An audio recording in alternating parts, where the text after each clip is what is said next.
Bitcoin উপরের দিকে উঠতে চলেছে না নিচের দিকে নামতে চলেছে? বিটকয়েনের উপযুক্ত সাপোর্ট রেজিস্ট্যান্স কোনগুলো বা ইম্পর্টেন্ট সাপোর্ট রেজিস্ট্যান্স কোনগুলো? আমরা বিটকয়েনের আজ সকালের আপডেট এবং সকালবেলাতে কী ধরনের অ্যানালিসিস করব এবং সারাদিন কি হিসেবে আমরা ট্রেড করব, এই প্রত্যেকটা জিনিসকে নিয়ে আলোচনা করব। আমি সুররঞ্জন গঙ্গোপাধ্যায় আপনাদের সবাইকে স্বাগত জানাচ্ছি। চলুন ভিডিওটা শুরু করি এবং বোঝার চেষ্টা করি। আমাদের চার্টে যেটি রয়েছে সেটা বিটকয়েনের বিন্যান্সের চার্ট ডেলি টাইম ফ্রেমে।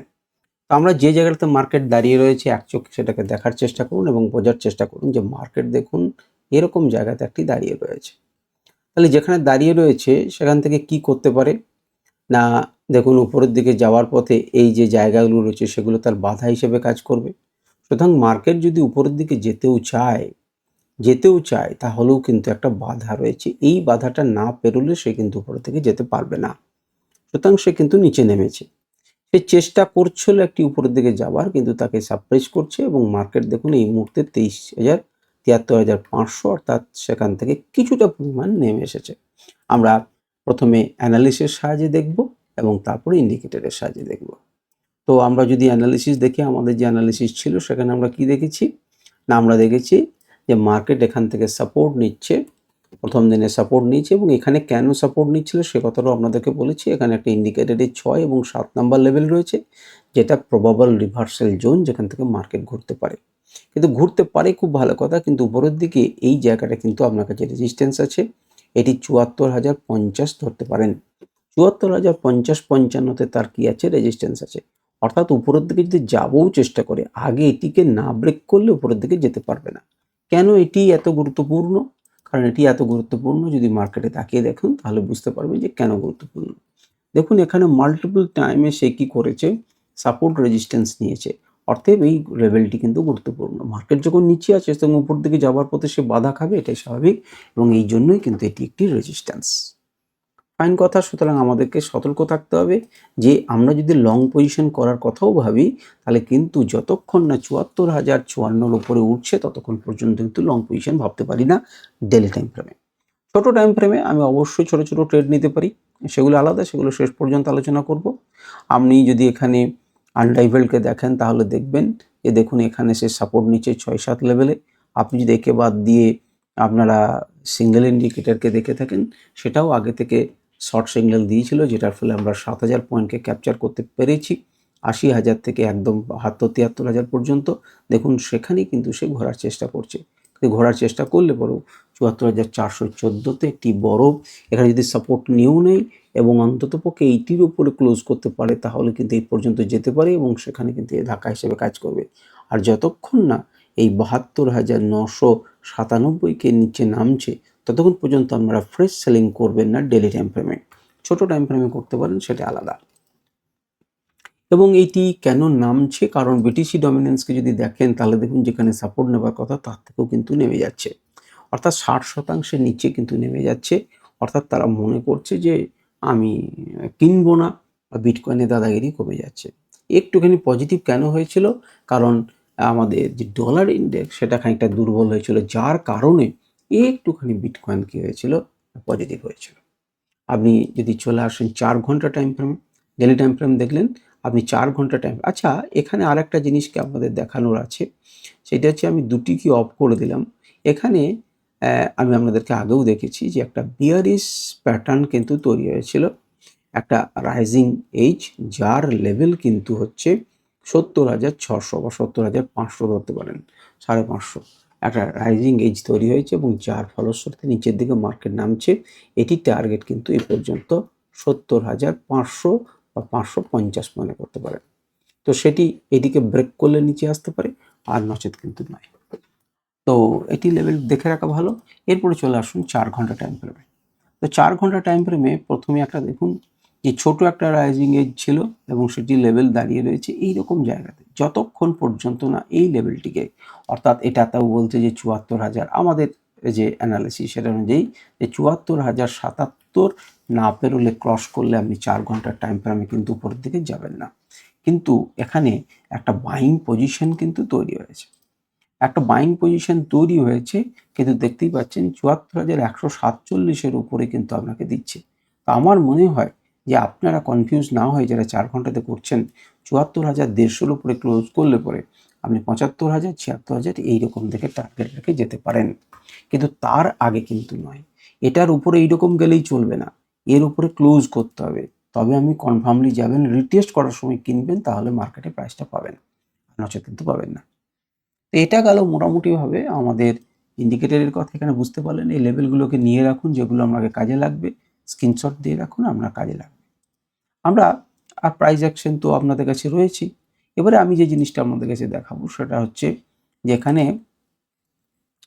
আমাদের একটা রাইজিং এজ তৈরি হয়েছিল, আমি আগেও আপনাদেরকে দেখিয়েছি। তার টার্গেটটা হচ্ছে এখানে 70,103, সুতরাং সেও নিচের দিকে প্লে করছে। এবং তারও আগে আমি আপনাদেরকে আরও একটা লেভেলস দেখিয়েছিলাম, এই জায়গাটাতে মনে করে দেখুন, এই যে লাল অঞ্চল যেখানে একটা রাইজিং এজ তৈরি হচ্ছে এবং যার ফলে মার্কেট কিন্তু পড়তে পারে, যার লেভেল হচ্ছে এটি। তো সেটি পূর্ণ হয়ে গেছে।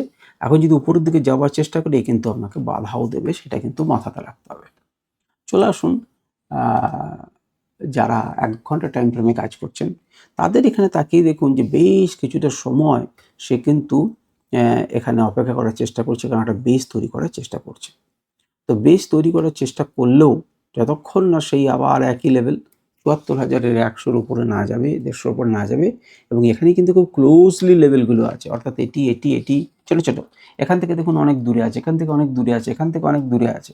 সুতরাং এখান থেকে একটা ফাস্ট মুভ পাবেন, কিন্তু এখানে এলে পরেই কিন্তু মুভ ছোট ছোট হয়ে যেতে পারে এবং এখানে ধাক্কা ধাক্কি আছে, এখানে কিছুটা সময় কাটাতে পারে। এবং ওপর দিকে একদম ক্লিয়ার কাট রেজাল্ট পাবে 74,800-র পরে। এটা আপাতত দিক দিক করে যাবে, কিংবা এরকম যদি বড় ক্যান্ডেল বড় পাওয়ার এসে ফাটিয়ে দিয়ে চলে যায় তাহলে সেক্ষেত্রে আলাদা কথা, কিন্তু সেক্ষেত্রেও আপনাকে এর উপরে না উঠলে আপনি যাবেন না।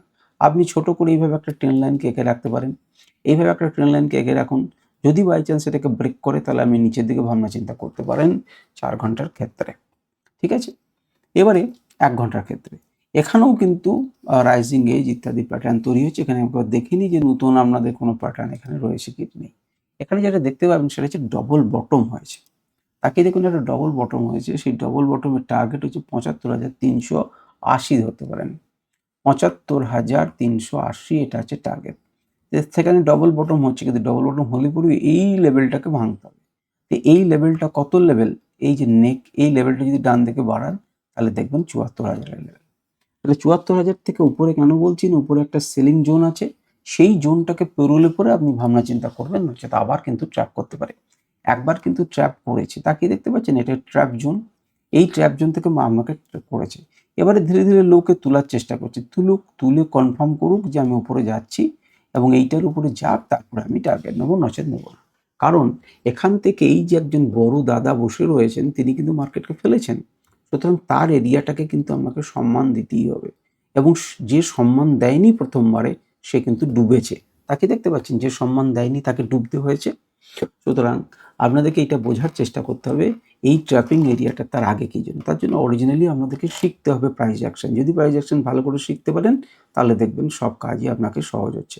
দেখতে পাচ্ছেন এখানে তো এই ডব্লু প্যাটার্নের এই নেককে ব্রেক করে উপর দিকে যাওয়ার চেষ্টা করছে, ক্লোজও দিয়েছিল, এতে এখান থেকে ট্র্যাপ করলো কেন, কারণ বড় দাদা রয়েছে, একে তো পেরোতে পারেনি, একে পেরিয়ে ক্লোজ করলে তবে। আর সেই জন্যই আমি আপনাদেরকে বলছি যে 100 এই পর্যন্ত সময় কিছুটা দিন, তারপরে কনফার্ম হলে পরে আপনি উপরের দিকে যাবেন। 1 ঘন্টা টাইম ফ্রেমে হলো। এবারে চলে আসুন 15 মিনিট টাইম ফ্রেমে। 15 মিনিটে দেখুন মার্কেট দীর্ঘ সময় একটা জায়গাতে সময় নষ্ট করার চেষ্টা করছে, মার্কেট পড়ছিল, মার্কেট উদ্ধার হয়েছে।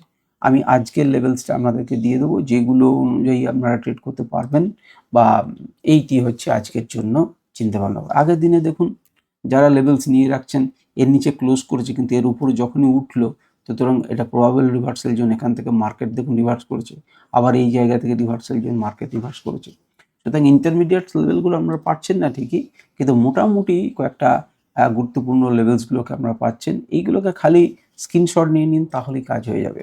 স্ক্রিনশট নিলে পরে এই যে ডেটাগুলো পাবেন, এই ডেটাগুলো থেকে আপনারা বসিয়ে নিতে পারবেন যে কোনটা ব্যবহার করব আর কোনখানে লেভেলস আছে আপনারা দেখে বুঝতে পারবেন। এই লেভেলটা এই দুটো ডেটা নিয়ে তৈরি, সুতরাং বড় করলে পরে বিষয়টা দেখুন। এই যে একটা উদাহরণ দিয়ে আপনাদেরকে দেখাচ্ছি, এই যে এখানে মান কত রয়েছে, এখানে মান রয়েছে ৭৩,৮১১ থেকে ৭৩,৯৮। তার মানে এখানে আপনি দুটো লেভেলসকে টানবেন, এই লেভেলটি হচ্ছে রিভার্সাল জোন। যখন কাছাকাছি গিয়েছিল তখন মার্কেট সেখান থেকে পড়ছে, তাই না? এর মাঝে ইন্টারমিডিয়েটস লেভেল আছে যেটা দিলে পরে অনেক বেশি ডেটা হয়ে যাবে এবং যারা পয়সা দিয়ে কিনছেন তাদের জন্য তাদের পক্ষে অবিচার করা হবে, সেই জন্য আমি এটাকে দিতে পারছি না। আপনারা মোটামুটি আমি দিয়ে দিলাম প্রবাবল যেগুলো জায়গা, যেমন এখানে এসেছিল মার্কেট যখন ঘুরে, দেখতে পাচ্ছেন রিভার্সাল জোন যেখান থেকে মার্কেট ঘুরেছে। সুতরাং আমি একটা লেভেল থেকে আরেকটা লেভেল টার্গেট করবেন, আপনার কাজ শেষ। এখান থেকে ব্রেক করবে, পরের লেভেলে কে ব্রেক করলে পরের লেভেল, পরের লেভেল, পরের লেভেল, এইভাবে চলবেন। এগুলো থেকে যখন ঘুরে যাবে তো ঘুরে যাবে, যখন এখানে সাপোর্ট নিচ্ছে তখন এখান থেকে নেবেন, এখান থেকে নিচ্ছে এখান থেকে এখানে ইন্টারমিডিয়েটস লেভেল আছে। তো এইভাবে আপনি ট্রেড করবেন এবং সেটা খারাপ হবে না, সেটা কাজের হবে। আপনাদের কোনো প্রশ্ন থাকলে অবশ্যই প্রশ্ন করবেন। আজকে ভিডিও পর্যন্ত, নমস্কার, ধন্যবাদ।